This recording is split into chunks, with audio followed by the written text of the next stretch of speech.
Greetings friends, and welcome back to my garden.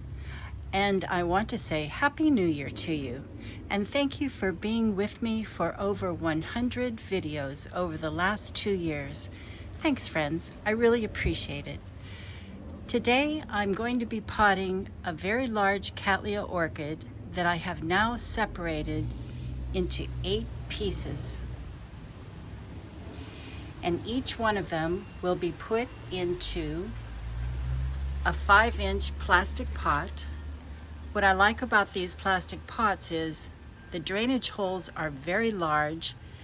They're opaque, so you can see the root growth, and it lets light in for the roots, which orchid roots love lots of light.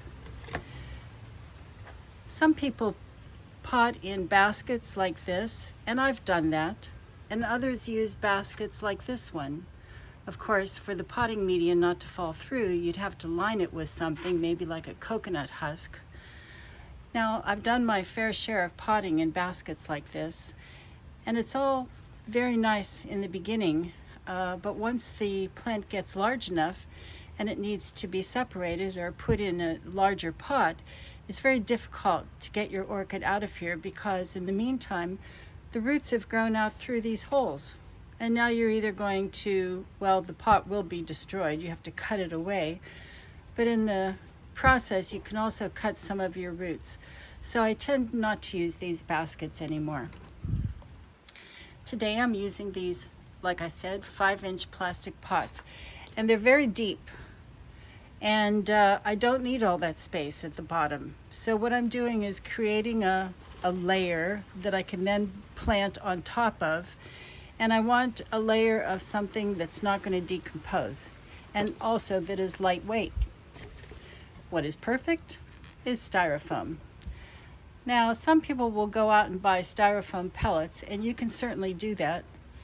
But what I do is wait till trash day and then just take a walk in the neighborhood and see which neighbor has bought a new television or appliance, and I just take the styrofoam out of the package and then break it up as I need it. Now, potting all these plants isn't so hard. The hard part is assembling all the parts that you need.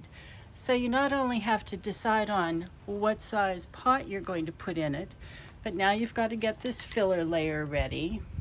You have to get your potting media ready. And mine is ready right over here. What I've done is I've made up my mixture, and I soaked it overnight in a solution made up of Physan.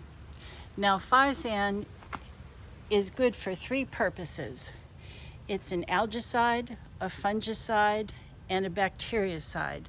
So I don't know where all this potting media came from. I don't know what kind of germs it brought in with it.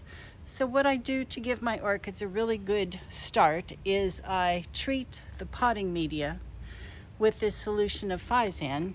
So if there's any algae or bacteria in it, then that will be destroyed. So now that was left to dry, and of course I want to use gloves when I'm handling this stuff because the chemicals can come in on your skin. So what I then do is after I put in the, oh, and one more thing, you must not forget that your orchid will need a name tag. Now, what I do is I put 2 name tags in each pot, and I put them on the inside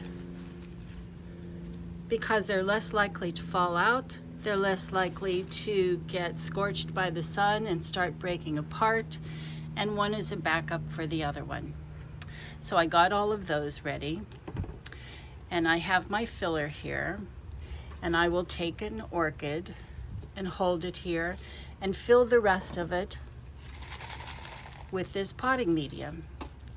Now, this orchid is very top heavy, and so in order to keep it in the pot, what I do is I put this heavy wire through and over, holding this orchid in place.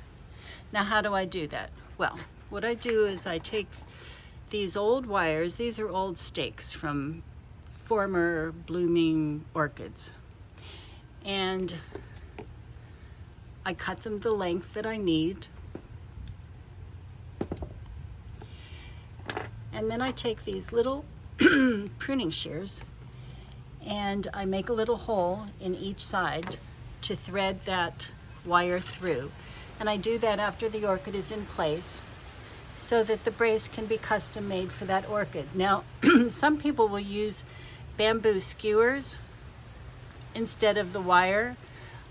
I like the wire because I could bend it to the need that I like.